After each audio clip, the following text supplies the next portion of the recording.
Christian Placido, CPS Boxing News, over here with the champ, CRUZ Algieri. How you doing, champ? How's everything doing? Very good, very good.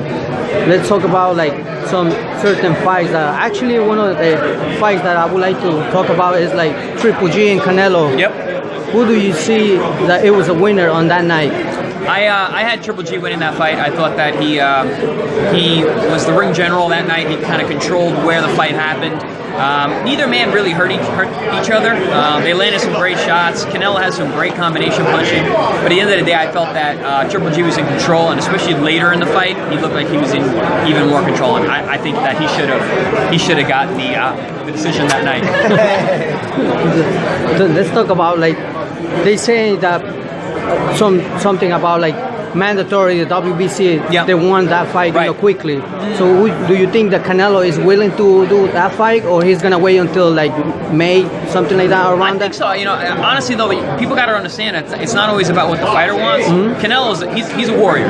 He's gonna want that fight right away. I'm sure he does. But it's not entirely up to him. You know, his promoter, his managers, they're gonna figure out that fight. It makes sense for them to have the rematch right away. But I mean, we'll see what happens. It's boxing, so you never know. Do you think there's gonna be a different fight, or we're gonna see something? I think that Triple G will start earlier and make the decision clear cut.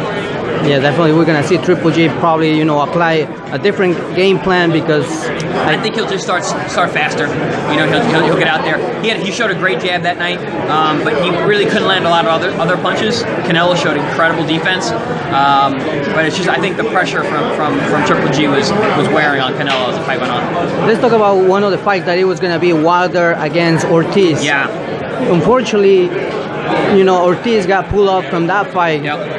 For you as a fighter, tell us about your experience, that if you guys gotta tell the VADA, you know, like certain medical issues that you have, or you gotta keep it to yourself.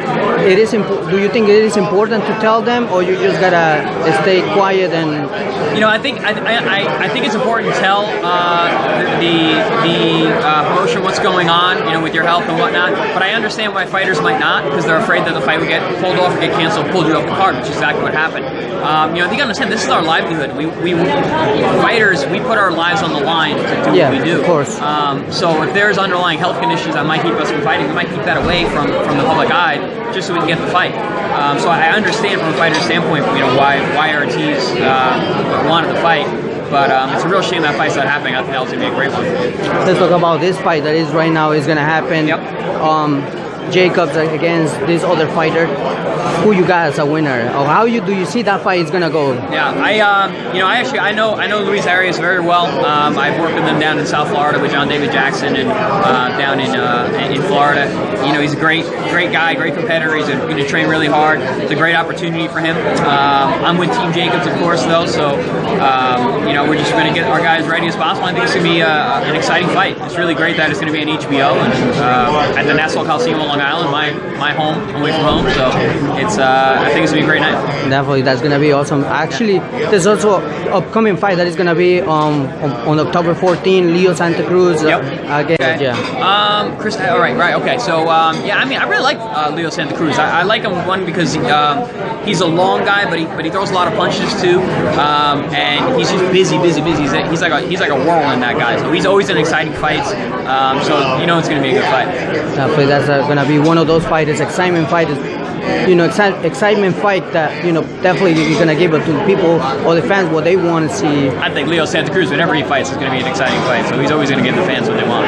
Actually, that's awesome. Talking about the undercard, that's going to be Abner Maris against Andres Gutierrez. Who you got as a winner on that fight? I'm a big fan of Abner Maris. I like the way he fights. You know, he goes out there and he gives it his all. He's not afraid to take some shots. He's got good boxing skills, but he wants to slug too. So I do like that fight. I don't know a whole lot about his opponent, but I'll be rooting for Maris. For Maris, do you think that we could see in the future another fight against Maris Santa Cruz too? It's possible. Honestly, I mean, anything can happen. I mean, they're the top guys around those weight divisions, so I mean, it would make sense. So why not do it again? Yeah, right. for the fans, tell us where they can follow you, so we could be in touch with you, you know, and see, you know, because actually you're doing like recipes and things like that. Yeah, so check out my Instagram, guys. It's just CRUZ Algieri. So at CRUZ Algieri, you can follow me on Instagram there. You know, there's a lot, like you said, a lot of good recipes out there, a lot of fitness stuff, a lot of motivation, and any upcoming news in my own boxing career. So stay tuned. Thanks again, All right, Thank you. Appreciate it.